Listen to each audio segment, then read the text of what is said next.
Welcome to the Coop Tank. I'm your host, Steve Cooper, coming to you from SuiteRecording in beautiful Mount Laurel, New Jersey. You know, Joe, man, Joanne yelled at me this morning. She's like, it's flurrying out. And I went out, and there was a little bit of snow. And because I lived in L.A. for so long, I really started to hate snow. You remind me of someone who likes snow. I can see you skiing. Are you a snow guy? That's funny. I'm not much of a skier. I do have fun when I do go, which is rare. With me and snow, I used to plow snow actually, right? I was in the snow removal business. So there was a time in my life where I hated snow because I could never really kind of get out there and really enjoy it. But nowadays I don't do that anymore. So now I do really like snow a lot more than I used to.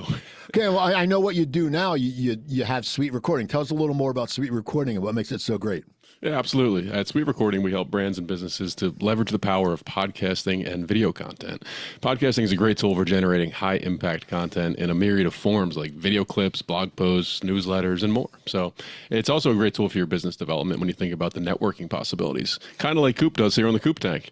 At SuiteRecording, we take the hassle of podcasting and, video content creation out of your hands with services ranging from, content strategy all the way through to recording, production, publication. So if you're interested in learning more about our services, you can contact us anytime at hello@suiterecording.com or visit us on the web at suiterecording.com. That's SUITE. Take it away, Coop. Before I bring on my guest today, I got to say a shout out to our sponsor, our new sponsor. It's Laurel Lanes, which you people know that's where Splits is, where I do Cocktails with Cooper. And if you don't know, Laurel Lanes is the ultimate entertainment center. They have 60 lanes of bowling, state-of-the-art arcade games, a private luxury suite. They have something for everyone. It's great for corporate events, birthday parties, or like my event, Cocktails with Cooper. And it's just you go out, you have fun, and the restaurant Splits is amazing. They have a killer happy hour from 4 to 7. Weekdays, and it's like $2.50 beers and $5 appetizers, and it's just great food. They have fun events during the month like karaoke and beer pong. And if you host a networking event, and this happened the first time I did my Cocktails with Cooper, the venue is perfect for it. People come, they talk, they have a great time, and your first event, they'll donate 10% to the charity of your choice. So you got to check it out. And on the way out, you have to stop at Lickety Splits. Lickety Splits. It's this ice cream place. They have handcrafted, unique ice cream creations, and they have some with alcohol. And I tell you, I had the butter pecan bourbon, and it was really good. So go check out their website, laurellanesnj.com, and go to Splits. Me and Joe hang out there for happy hour sometimes. And yeah, so all these people in my room today, they've all been to Cocktails with Cooper. My first guest from Botte Plumbing, Heating, and AC, it's Jessica Botte. How you doing, Jessica?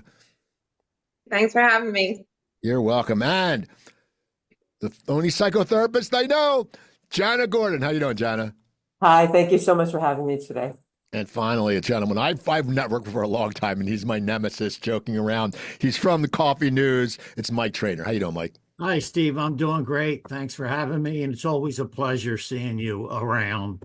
All right. Well, now we know the show's starting off with Michael is full of shit, but it's okay. So, Jess, tell us a little about what you do and a little more about Botte. Okay. Well, I'm Jess Botte. So my husband Anthony owns the company. We're HVAC, plumbing, and we're plumbing, heating, and cooling. Try to put everything together. But I basically just started. I retired from teaching in Gloucester Township for 23 years. I retired this past June, and Ann's been running the company and doing it and building it from the ground up since 2003. So I decided that once I retired, I was like, maybe I can go out and just kind of help be the face of the company instead of seeing all the billboards and ads and, our trucks are out everywhere, but no one really knew who we were. So I'm just trying to make that connection and friendship with people to make the jobs easier. Okay. And Jana, tell us about your psychotherapy practice. I guess that's what it is. Sure. I've been practicing for about 27 years and in multiple contexts. I've had a private practice for probably around 25 years in Rittenhouse Square.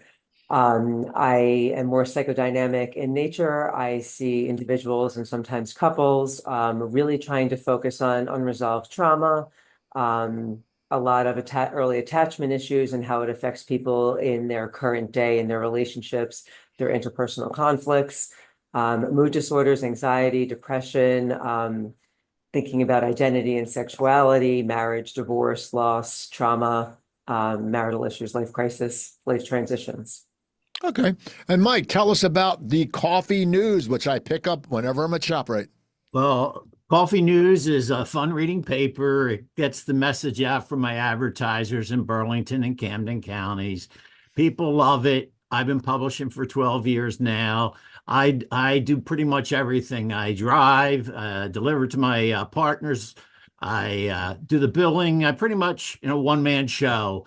I really enjoy it when I'm out and about. People will say, "Oh, I love the Coffee News when I'm delivering." And I say, "Well, I'm glad you love it, but make sure you take advantage of the advertisers because they're the ones that make it possible for you."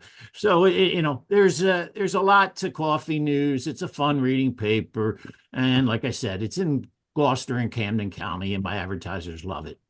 And they hide a little guy in there. There's a little guy, and if you find him, you can win stuff or something, Yeah, right? yes, you can win every month. There's one winner of the Find Out contest. Little Al is a 16th of an inch big. He's in one of the ads. Each week there's a different ad. So the people have to look at all the ads over and over and over again to actually find them. And then when they find them, they can register online or mail it in to me. So it gives my advertisers another way of making sure people see their ad. Okay. So, everyone has a story, and I want to start with you on this, Jess. You said you were a teacher, you retired, and now you've transitioned into working with your husband. I want to know, was that, I usually ask what's your path or how you got there, but for you, you're newer to this position. Was it easy to start working for him? I mean, what made you decide to do that? Because it must be good just to be retired and get a pension and like, hey, I just hang out. But so what was your defining moment when you said, I'm going to start working for him? And how have you experienced, are you enjoying it? Well, the best part is, even though I'm working for him and everything, I'm not working with him. So I still have that distance, keeping our relationship strong because I still like him. But it was hard because with teaching and everything, and I was just always very social and always out and about. And when it came time to make that decision after I decided that my heart just wasn't in it anymore, a lot of things were changing, a lot more, state testing rules, politics, everything was getting involved. It wasn't just about the teaching anymore, the kids. So I was just like, I'm done. But I knew there was no way I can sit home. So I was like, I have to do something. So when Aunt was like, oh, there's all these different, even when I was teaching, he would tell me, let's go to this event. But I was like, I don't get home till 5. I have to cook dinner. I got to get the kids to sports. I was like, I can't do it.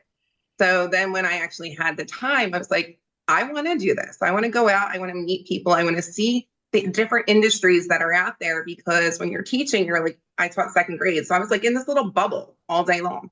I didn't get to experience what everyone does.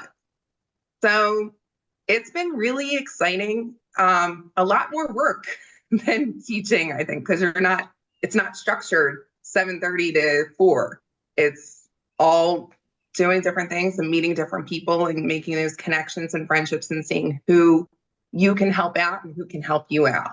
It's not just like a one way. I'm not always selling the business and what we do. I'm trying to figure out how we can all work together and promote different things and give back to the communities that we're in.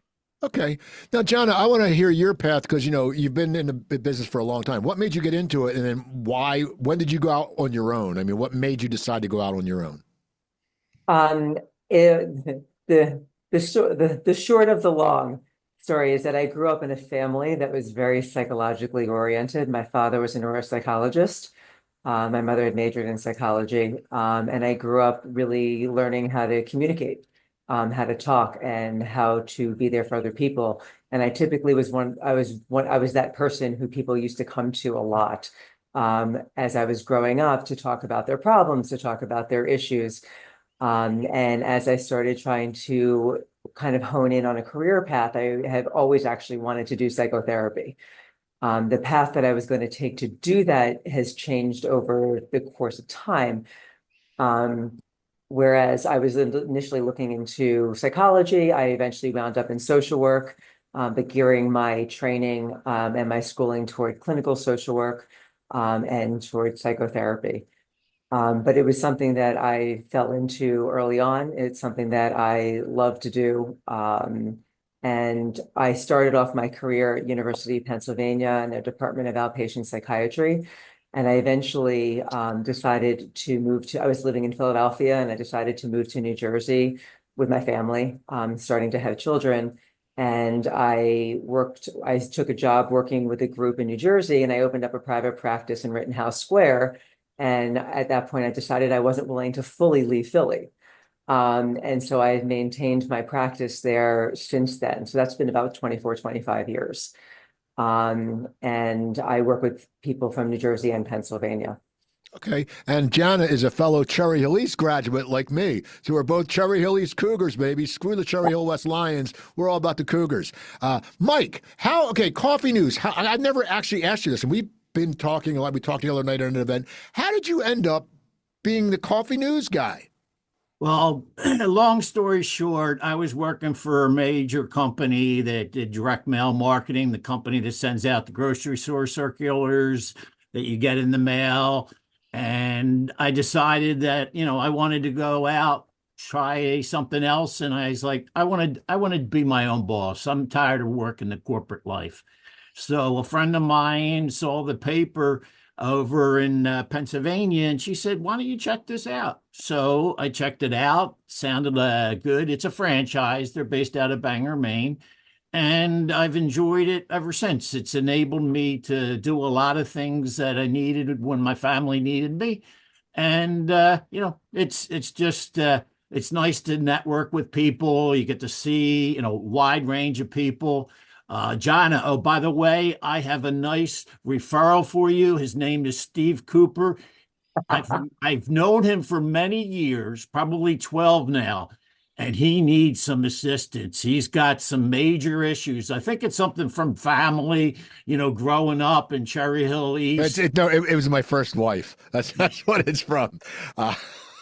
So, okay. We'll talk about that. Yeah, we'll talk later. Now, I'm going to start with you, Jana. What do you like about your job? Everyone always sits there and you see, especially because I always mention this with like LinkedIn. You think every job's perfect. Like people put like, oh, look, I love my job, and every job has its pros and cons. But when it sits down, what is it that you really like about your job? I love the in-depth work, really helping people to dive into their unresolved issues and unresolved conflicts in order to try to help them shift and change and live more satisfying lives and have better, more satisfying relationships. I love being a witness to it, being able to watch the change and the growth, developing like more of like a therapeutic relationship, the trust building, really having that connection with somebody and using the therapeutic process to help them really increase their self-awareness, their insight, being able to know themselves better, to be able to heal, to be able to process change. And I also find it incredibly intellectually stimulating. So that's something that's also been really positive for me. Okay. How about you, Mike? What do you love about the coffee news? Because I know I know people talk highly of you. You put ads in for people for charity work and stuff like that. But what is it you really like about your job? It's the interaction with many different people, whether it be, my networking buddies other than you. I enjoy my, helping out my clients get their message out there. And the most important thing I think is giving some people something to smile about on a regular basis. So it makes me feel good that I can help some people, whether, no matter what they're experiencing, they pick up the paper and they can, smile, laugh, and, joke around with family or friends. Okay. How about you, Jessica? Because you're newer, as we said. So what do you like about your new position? What is something that really stimulates you? I think just getting out and being involved in all these different networking groups that I've met a lot of people who have really went out of their way to help me.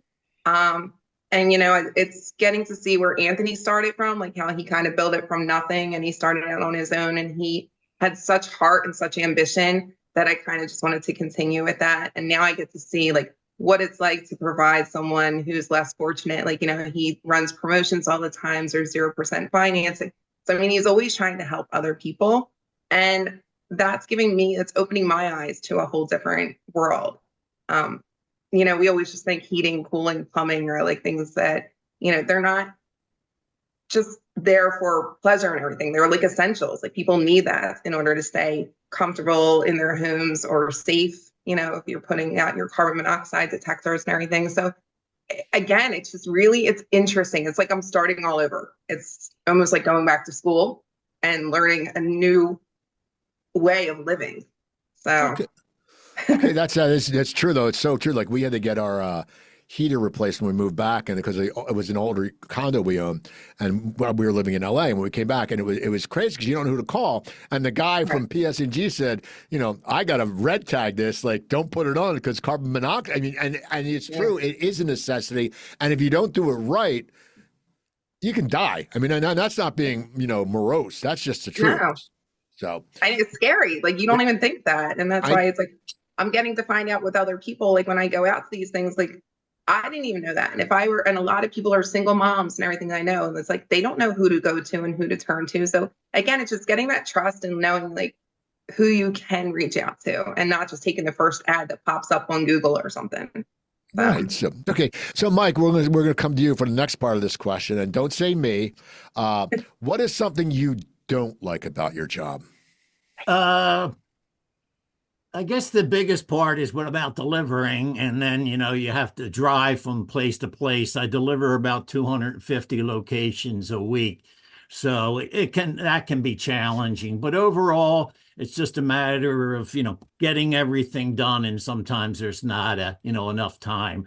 Can I shamelessly put my paper up so everybody can see it? So that's the coffee news, and like I said, for the most part, I really enjoy my my life with Coffee News. I'm able to do some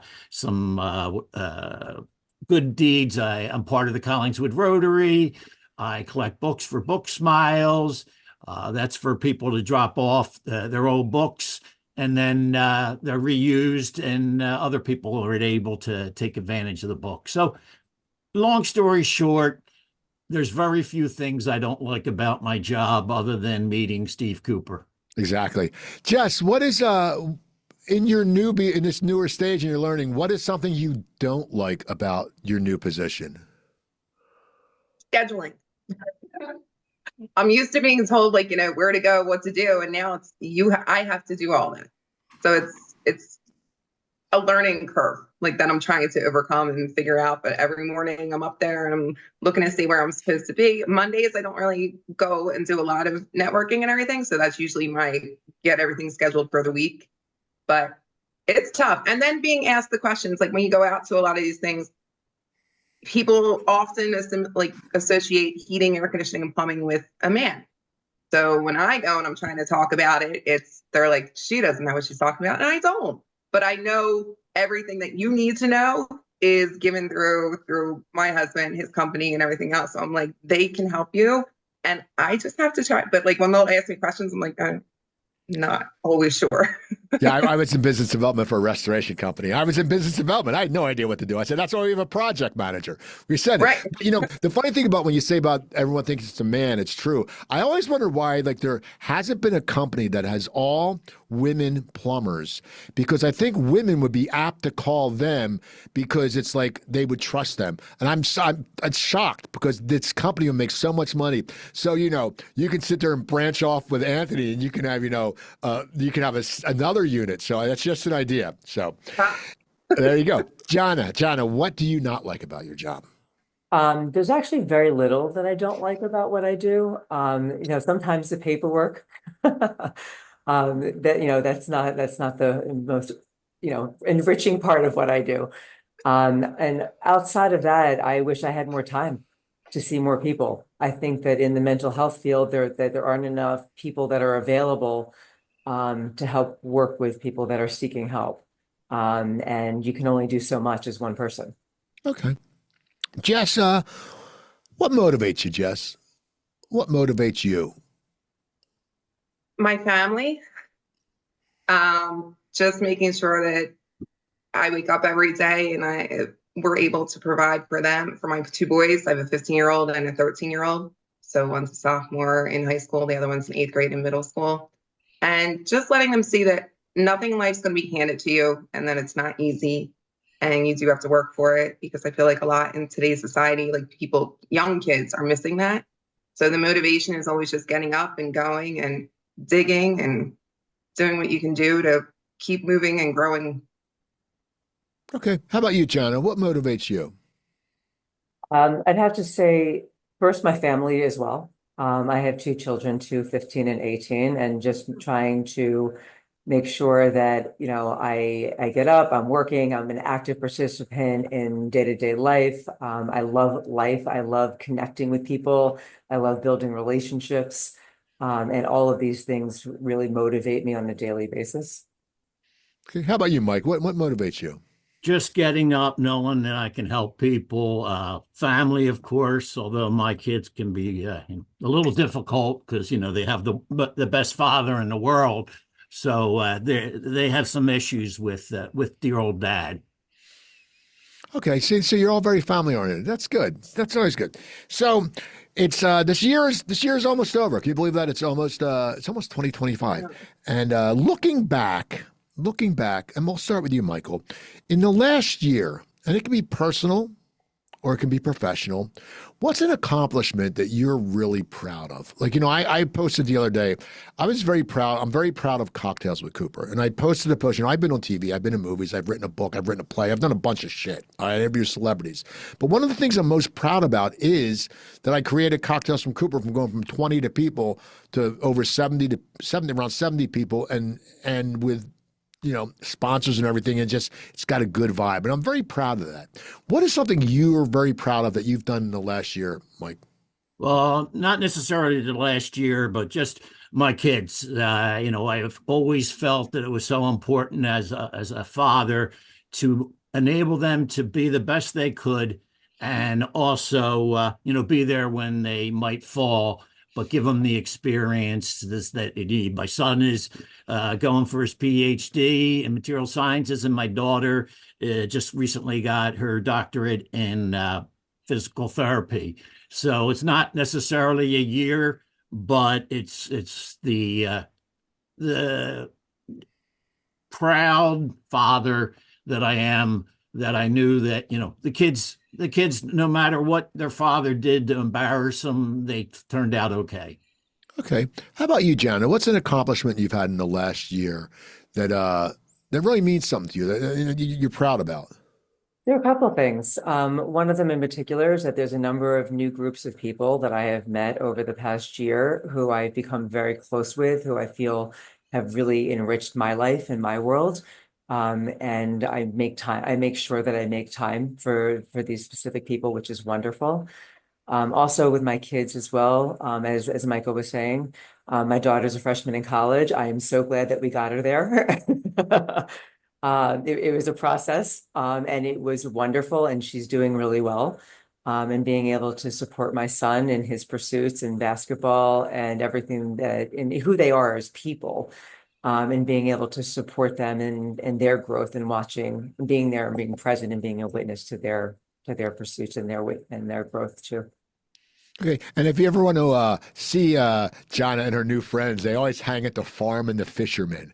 They leave my event and they go, "We're going to the farm." I'm like, "But you're with Cocktails with Cooper." "No, we got to go to the farm." And I'm like, "Screw the farm. Stay at Cocktails with Cooper with my sponsor, Splits Bar and Grill at Laurel Lanes. Make sure you check them out." But no, I know you. And you should go to Splits and then the farm. Exactly. Okay, that's good. No, I know. And Jana hangs out with my friend Nancy Starr and Deb Berman. I know you guys all hang out, and Stacy Lindeman. Jess, what's something you're really proud of that you've done in the last year? I think basically just kind of getting out of my own comfort zone, being able to go out and meet new people and make those connections and everything. That was really difficult for me at first. So I think that I'm still very nervous every time I go. You saw when I first came on here, I kind of like messed up the first word. I was like, seriously? But I mean, it comes with time, and I'm giving myself that little way. And then again, to piggyback off of Mike and Jana and everything, again, with the kids, just making sure that they're going in the right direction and trying to keep them on track. Teenagers are not easy, and now I'm realizing why my mom didn't like me too well for a couple years there.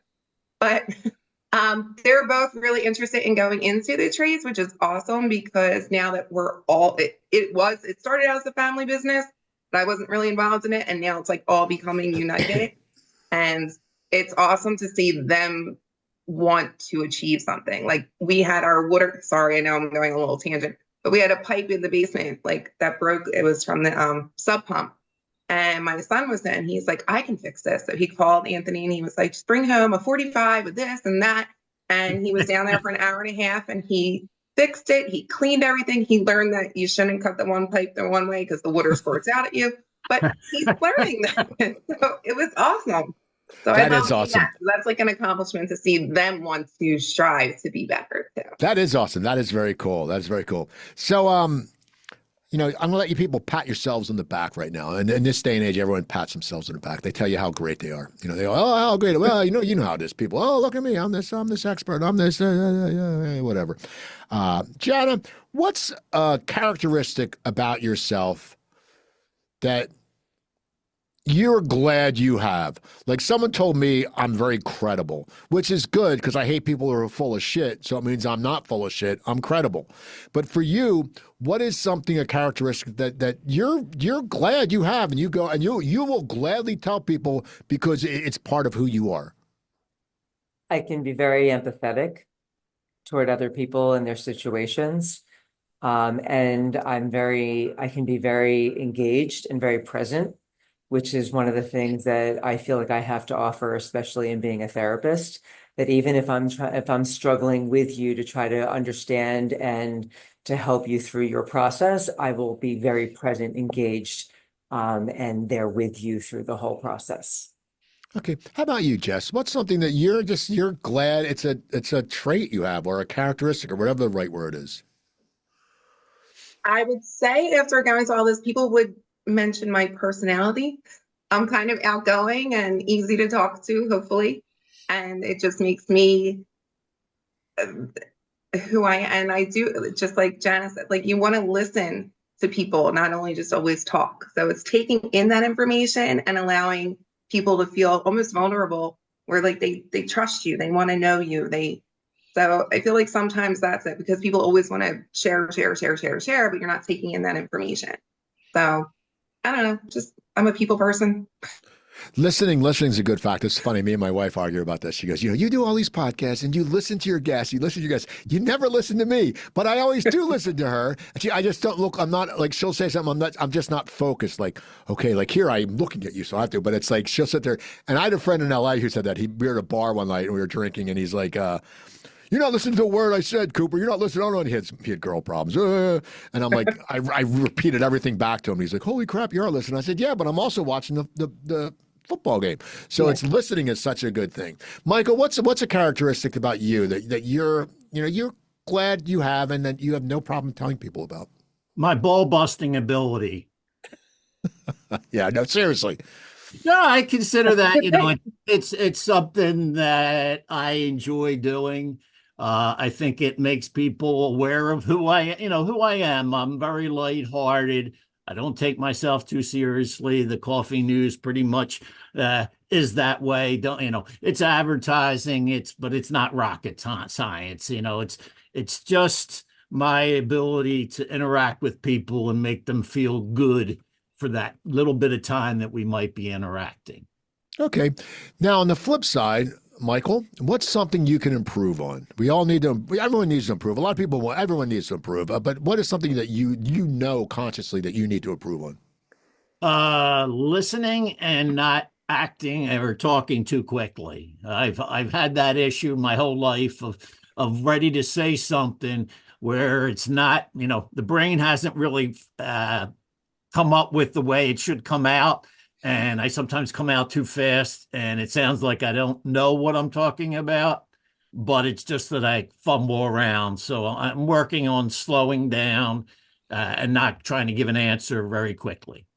I used to talk so much, like so fast when I was a kid. My mom would call me mush mouth. And I still do talk fast. And I think what it is, it's if you see, creative people, we want to say something, and and it's in our mind, and we want to get it out. And I mean, I learned on being on stage how to slow it down because the crowd wouldn't know what's going on. But it's funny, talking fast is something that, and it's also, we're from the East Coast. Like, I had a neighbor in San Diego who's like, "Oh, you're so Jersey."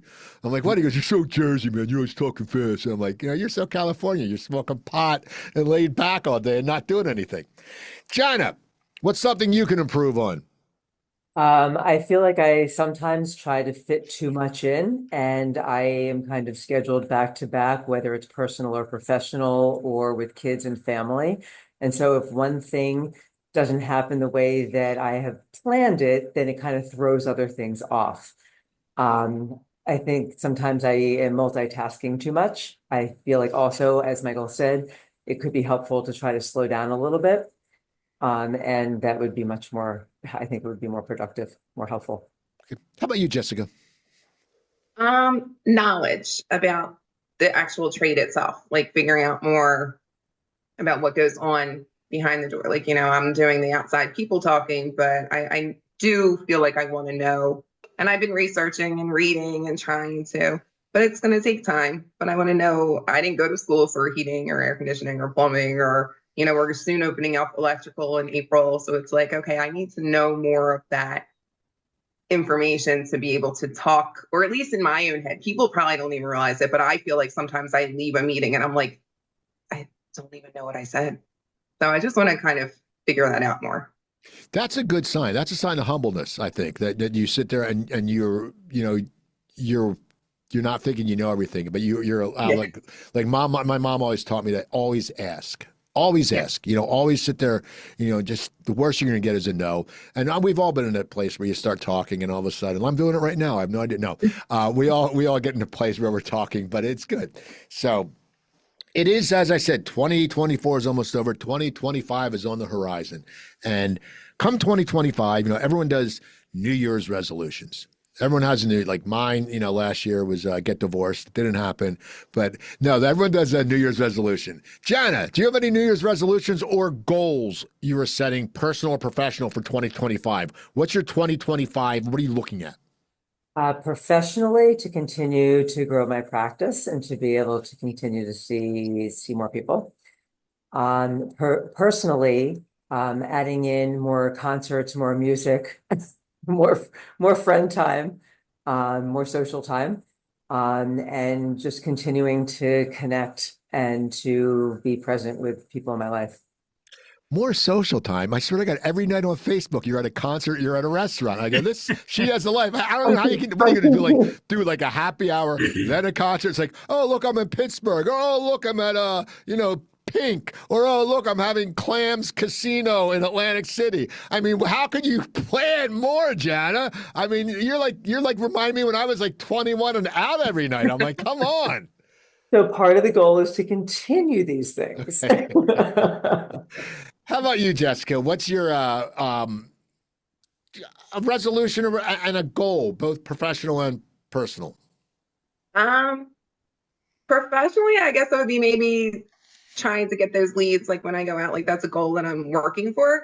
It's kind of what my job is, so I have to do that. Personally, I think it would be being more understanding when I'm home and with my kids, and not taking out the aggression on them sometimes, because I feel like I just have had enough. And then when they come at me, I'm like, go away.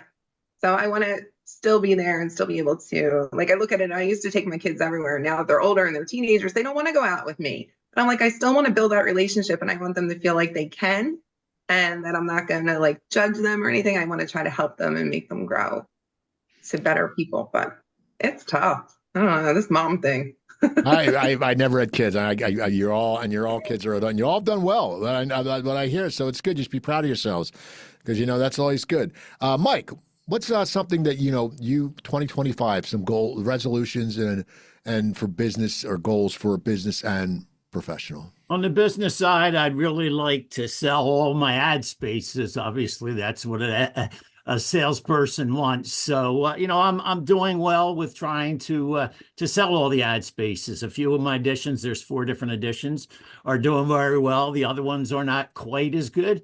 So, I want to get clients. I want to help clients, and I want the people to enjoy the paper. So those are the three kind of what I want to do professionally. Personally, I want to get in on another movie. Recently, I was in Plan B, which is filmed in the Mount Laurel, Philadelphia area.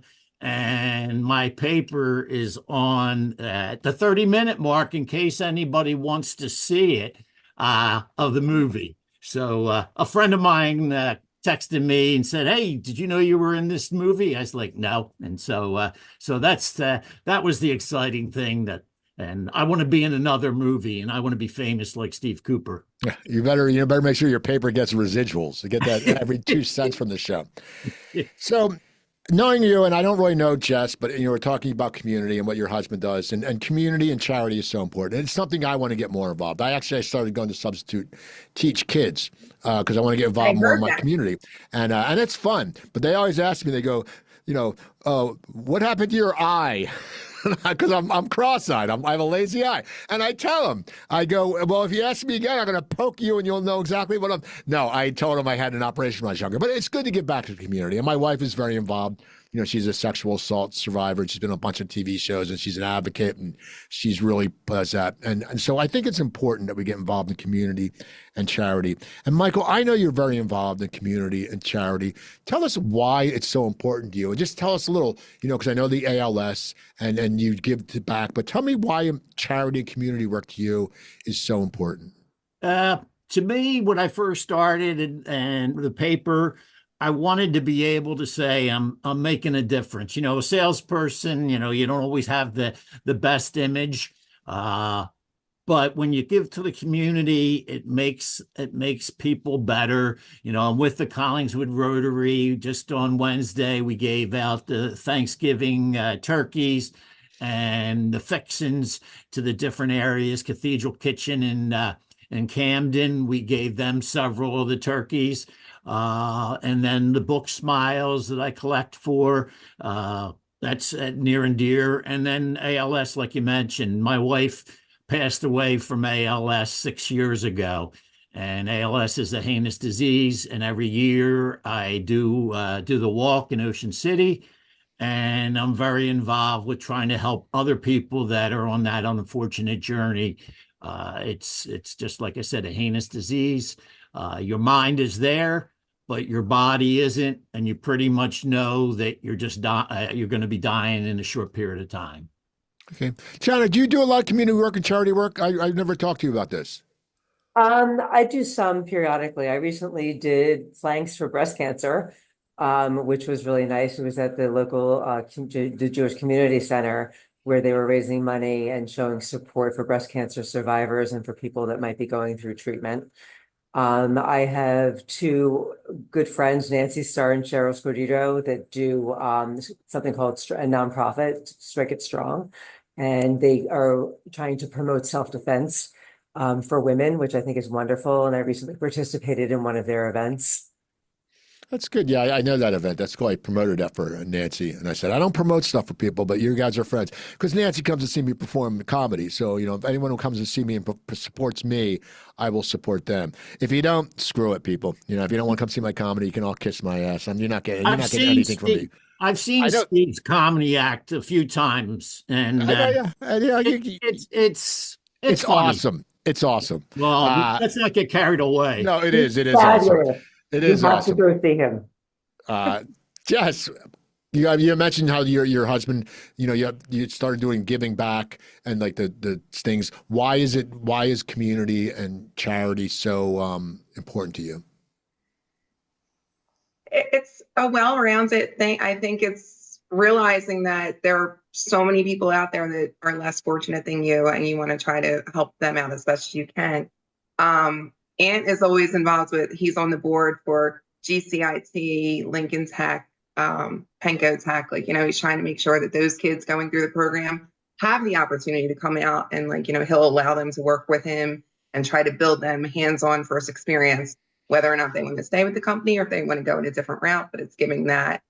I just like Mike was saying, I'm involved in the Washington Township Rotary. and they were doing like a collection. They were doing dictionaries that they would label and give to students. The the Marlton Business Association that I'm involved in on Thanksgiving, which is really good. I'm going to be able to take my boys with me that morning to go deliver food to seniors and like multiply disabled people that need the food that don't have it. And on Christmas, my kids always go with Anthony. His company runs and they deliver. I don't know, they don't collect the toys and everything, but they help deliver everything from Toys for Tots and everything. And they go to different houses. And my kids were it opened their eyes. And to see like a young person like who thinks that everything, they can just have whatever they want. And then when they see something else and then they're like, wow, like I need to give this. I want to give this to this child. Like, can we raise money and give this? So it's that whole experience of figuring out what people need. That's awesome. You know, you're all good people. And in fact, that's why you're on the show. If you were jerks, you wouldn't be on the show. So this is a two-parter. And we're going to start with you, Jana, because, you know, you're with psychotherapy, you really think about feelings and you deal with that and all that. So we're going to start with this, Jana. We're coming to you first. It's a two-parter. And if it's the same answer, if you think it is, it's fine. I don't think it is, but it's fine. What is your definition in your life now? Not years, not past life, but what is your definition of success and happiness right now? And I don't think they're the same because I know a lot of people who are very successful and they're not happy. Okay, but I know people who aren't successful and they are happy. So what is the definition for you first of success for you personally and then happiness? My definition of success is my family being well-adjusted and healthy, pursuing their goals, and for them to be happy in whatever it is that they decide to do, really referring to my kids, and to support them in that. That's probably the most important thing as I think about success. In regard to happiness, deep connection, meaningful conversations, those things make me very happy. And I rejuvenate socially. I'm also, as Jess said earlier, I'm a very social person. I'm very outgoing and I absolutely rejuvenate socially. And so those things are really important to me. And those are the things that really make me happy. Isn't it funny how happiness changes? Like, I'll be honest, for me, like I was watching something the other night on TV and Joanne was in the other room and she was laughing. And that made me just happy that my wife was in the other room laughing. I think she was watching John Oliver. I don't even know what she was watching, but I was just like, that makes me happy. Years ago, that wouldn't have made me happy, but anyway, Jess, how about you? Success, happiness. Okay. It's a tough one. It can be a tough one because no one ever really thinks about it. But once again, there's no right or wrong answer. Last week, everyone said they were contingent on each other and they thought it was the same, which is the first time it's ever happened on the show because most people have two definitions. So there's no right or wrong answer. I know it's an odd question, but what is success for you now in your life? And because you're already successful as a teacher, you had a good teaching career. So success and happiness. What? Give me a job. I would say success is kind of like making sure you're going on your own path and building your own future and achieving that. Because you can't be successful if you feel trapped or locked in or, so it's really, and they do kind of tie together. I feel like I can agree with people from last time that they build off each other, but success is definitely your own way of taking things and how you handle it. Happiness, it's the same thing. Like, you have to show your emotions. You have to, even if I know we're talking happiness, but if you cry, that's okay. Like, knowing that who you are, that makes you happy. Knowing you're okay with who you are. For me, I would my happiness is spending quality time with my family, getting to travel, sometimes with the kids, sometimes without the kids. So it's always nice to do that. But there are two really good things, and you need both of them in order to be alive. To be who you want to be. So you need success. You don't have to be monetarily successful, but you need to know that what you're doing is the best you can do. And then the happiness is accepting that and understanding this is me. There's nothing wrong with crying, and then there's happy cries. I always tear up at when Rocky. This is no lie. The first Rocky was like, "Hey, Adrian," at the end, and she runs and he can't find her, and always just so triumphant. It makes me tear up. And also, It's a Wonderful Life when he goes, "Oh, he comes in and she's like, Dad, every time an angel rings, whatever, Clarence, oh, thank you, Clarence."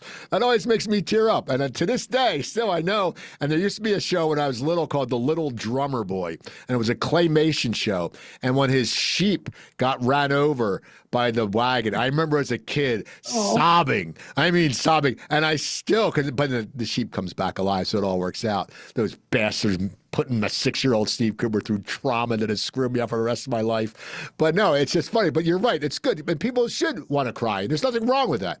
Michael cries whenever he has to sit next to me on a bus like the other night for 4 hours. Yeah, that was tough. Yeah. So, Michael, success and happiness.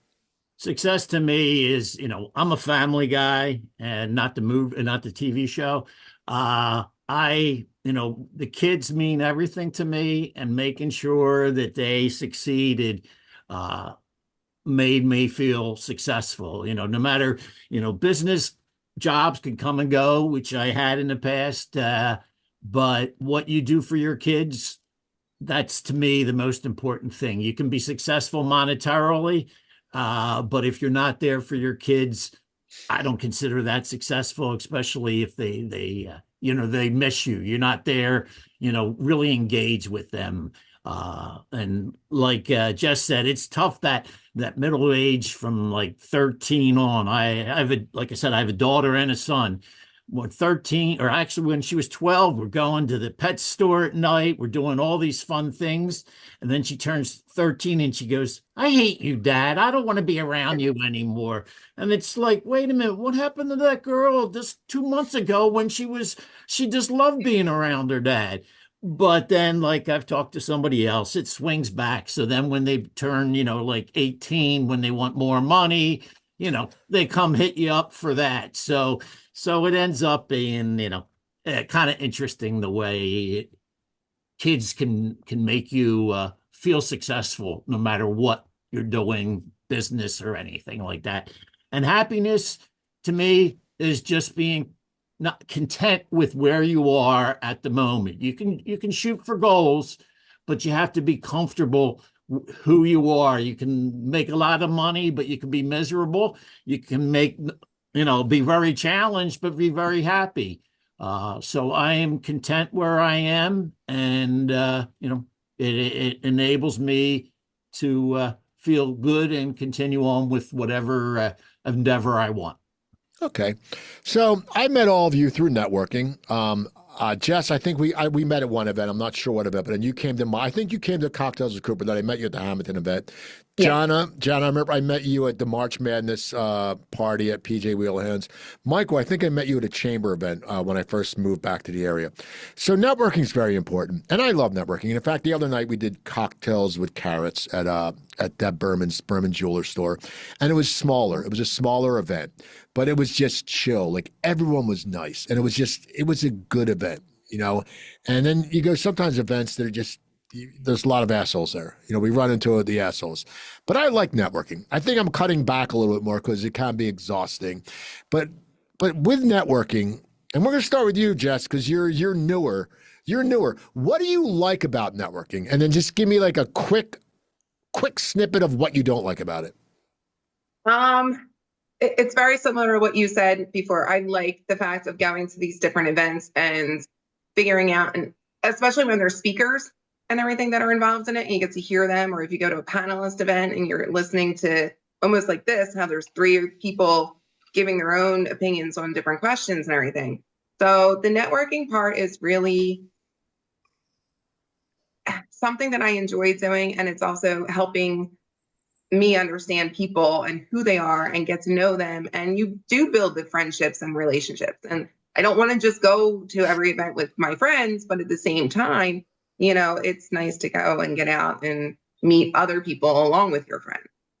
What I don't like you said, is the larger events. When they're super big, you kind of feel like you're like a little fly, or a gnat compared to especially when you're not 100% sure of what you're doing yet. How I said, I'm just starting this. I'm kind of learning, getting my feet wet.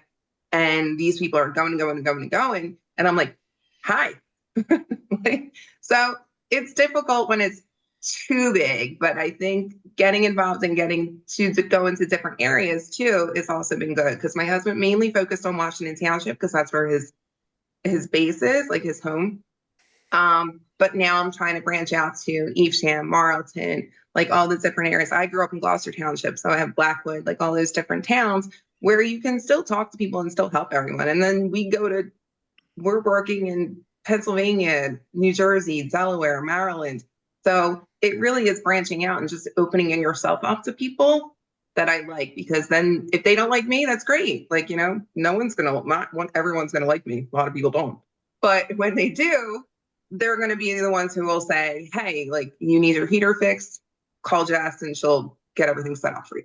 So Quick networking tip for you. If you go to one of those really big events, and this is the truth, or somewhere where you don't feel like comfortable, always look for someone who's like, it's like sitting at the bar or sitting at like a coffee shop. I always do that because people always come up to you because they're the people that are confident that we don't give a shit. We can talk to who we want, but they'll always be nice. And I'm true, because like when I first moved back, I think, Mike, I met you in the very beginning. I mean, I was moving back from LA. I know a shitload of people. I grew up in Cherry Hill. I went to events. I felt alienated because I was like, I didn't know anyone. And then, but there was always, you meet someone who's nice. And I met Linda Milano. I met her early on. Then it makes you sit there and go, all right, so always look for that person that's sort of by themselves, because a lot of time they're connected. They just don't want to deal with the assholes, and they already know the other people. So they want their friends to have fun, and they'll catch up to them later. Mike. Oh, good. Thanks. Learn that. So at my event, if you ever see me at an event and I'm sitting there by myself, come talk to me, and then I'll introduce you. I think that's how I did talk to you the first time. Yeah, I always do that. Mike, what's something you like about networking? Is something you really you like? Just a little one with me. I enjoy meeting people, finding out about who they are, what they are about. It's just, to me, expanding my friendships. And I really enjoy networking. I have no problem, no matter what the size is. I go to so many networking functions. I normally can find somebody that I can chit chat with, and then they might know somebody and expand it that way. What I don't like about networking is when somebody's trying to sell their product to you at the networking function. Right. It's, the networking is just a relaxed atmosphere, like Cocktails with Cooper, where you're just chilling, you're having your drink, you're having your food, but you don't want to talk all about, hey, this is the coffee news. It's great. It's all over the place, and I'm the best person in the world, and you need to advertise with me. And I don't do that often, but no, it's great to network, and once you do it enough, it's second nature. How about you, Jana? Because you're sort of new to networking. I think when I met you, you were newer to it. People, you don't believe how I had to coax Jana into doing the show, because in the beginning she's like, I'm not doing it, and you're doing great, by the way. But what is it for networking? Because you're newer to networking. What is something you really like, and it's something you don't like? Besides the farm, besides going to the farm. No, what? One of the things, there are other places I go to. One of the things that I like the most about it is connecting with people, meeting new people, learning their stories, learning about their businesses, learning about how they got to be where they are, and building the relationships. And going from one networking event to the next, it's like the continuous process of building, getting to know more, better. And that's been really wonderful, I think. I agree with Michael. I think that one of the more negative pieces of it is that sometimes I think people come on too strong, and people don't always read cues very well. And so sometimes you're kind of caught in conversations with people who are trying to sell, and you want to learn about it. And there are definitely, and even in those circumstances, I still want to learn about you, learn more about your product and about your business or your service. But I also want to be able to talk with a range of different people at the same time. So sometimes I feel like it's hard to remove when you're also still interested, but you would rather, continue the conversation outside of the event as well. Okay. Yeah, I'm gonna bring up the last question soon, but I just got to do a quick little rant that something really is bothering me. I have to get it off my thing. I go on LinkedIn a lot, and I'm getting, and I bitch about LinkedIn all the time, even though I love it. And I hit you up on LinkedIn, Jessica, to come on the show. I send you messages, and I'm tired of people starting out their spiel, their AI driven bullshit with I thought. I thought I was doing something right. Then they go into telling how they weren't doing it right, and they tell you how you're doing it wrong. And it's just something that's pissing me off. And the other one thing is when they say, here's your takeaway. They put this thing that I went to this event and I saw this, and here's your takeaway. And it's like, well, you don't know my takeaway. You don't even know me. That's your takeaway. So that's just something that's really been bothering me. It's nothing bad. It's nothing bad. It has nothing to do with the last question, because the last question is a very nice question. But and I usually go into about LinkedIn and ask questions, but I'm not doing that today. But so if you sit there and you see someone who says, here's your takeaway, do not do business with them, because they're full of shit and they're a narcissist because they think they know everything. Can I interject one thing? No, Michael, you can't. We're on a time limit. He's going to tell you what to take away. Yeah, exactly. He's going to say, I thought Steve Cooper was a nice guy. Shut up, Michael. Okay, so the final question, and I want to hear all your answers, and it's good because you all have children, and you're all like, and you've all said, Jess, your kids are helping with the family, with the business. And Johnny, I saw you're visiting colleges. Your daughter goes to Pittsburgh. You're up in Pittsburgh. Did you go to Permani Brothers? Did you get the sandwich with the French fries? No, we went to the place next door. Okay. I didn't see it though, and Okay. I've been totally hazed for not going there. Okay. And Michael, I know your kids are doing great. So that being said, the last question is, someone comes up to you, and it could be a kid, it could be anyone. It could be anyone that comes up to you and they're looking to you as a mentor. Okay. And they sit there and they want to ask you, what makes you click? What should I do in life to succeed? Because you're all successful. What's the advice you would give them? Because, we don't, we have to impart knowledge in younger people. It's just the way it is, the 18-year-old, 21-year-olds. But Jess, what would some advice you would give? And it could be even someone middle age who's starting a new career, because you did the same thing. What would you say? What would your be if you were acting in a role as a mentor? What would your advice be? To be you, be yourself. You can't be everything that everyone wants you to be. You can't be like the expert in this. You can't do that. So understand and know like who you are, where you want to be in life, and what's going to make you happy. And I feel like that's kind of helped me in this, because I knew I wasn't happy. And then I was like, okay, I need to take the next step to become happy and make myself feel better, because I was like just really going downhill. And I think that's important for a lot of kids, especially younger kids. I mean, even like you said, middle age, but especially the younger ones coming out, like they have this this identity that they think they need to fill. And it's really like, if your parents want to push college and go to this, and that's not what you want to do, like, you don't have to do that. You have to do what's going to make you happy and make you want to wake up every day and be successful and strive to achieve those goals that you set for yourself. Okay. How about you, Jana? What advice would you give? I actually am a mentor for University of Pennsylvania's Department of Social Policy and Practice. So it's been really a great experience just for the last couple of years in talking with MSW and DSW students. And one of the things that I tend to promote the most when I'm talking with them is to be interested, be curious, ask questions, be open to other people's perspectives and other people's ideas, to try to connect and to just to learn about other people, and to kind of just really be open to your surroundings and the people around you, whether it's professional, whether it's personal. How about you, Michael? Just be comfortable. I've said it before and just said it just recently. Be comfortable with yourself. It's so important just to be grounded in that respect. And the second part, I would say, no matter if you're young or old, is shit's going to hit the fan, and you got to be able to deal with it. Kids today, there's just so much happening around them, negativity and everything.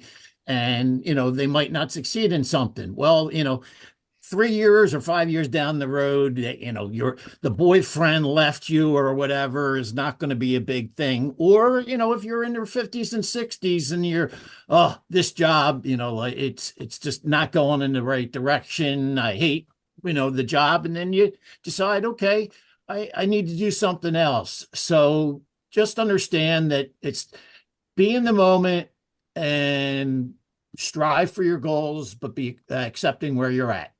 All right. Well, this is great. Now, how can people get in touch with you, Jess? How can people reach out to you? The easiest way, we definitely have our website, which is ambotte.com. Or, not that they're going to remember my number, but if you call, you can say it's 856-208-6700. But the website, again, is the most easiest way to contact anything. And we just started doing the do-it-yourself phone things too. Sorry, giving myself a little plug here, but it's just, I saw the commercial.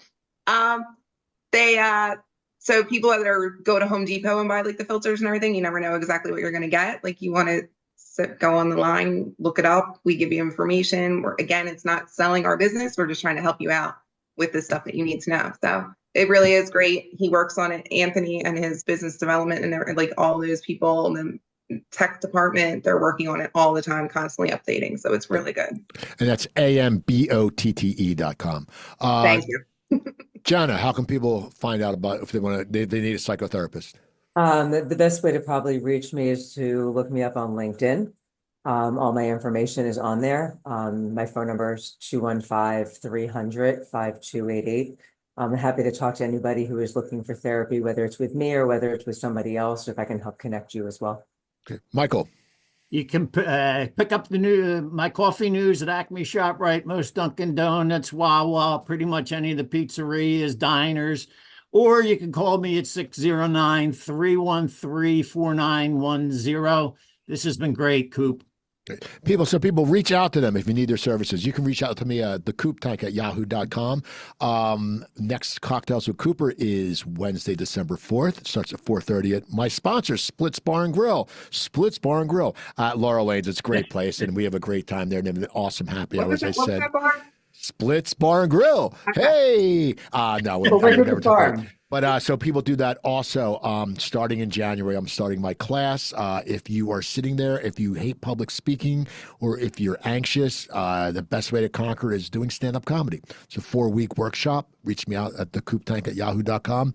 You'll come in, an hour and a half. Each we'll work with a group. We'll get you up on stage, and the last class is you actually performing in front of your friends and family. It's a great deal, and you can do it at the Soundplex, which is a beautiful place. I want to thank Joe Gangemi from SuiteRecording. Reach out to them. Hello at SuiteRecording.com. recording.com. Also, go to watch past episodes of the Coop Tank on YouTube and my new show, Coop's Comedy Corner, on YouTube. I want to thank you all, and you have a wonderful weekend, and happy Thanksgiving.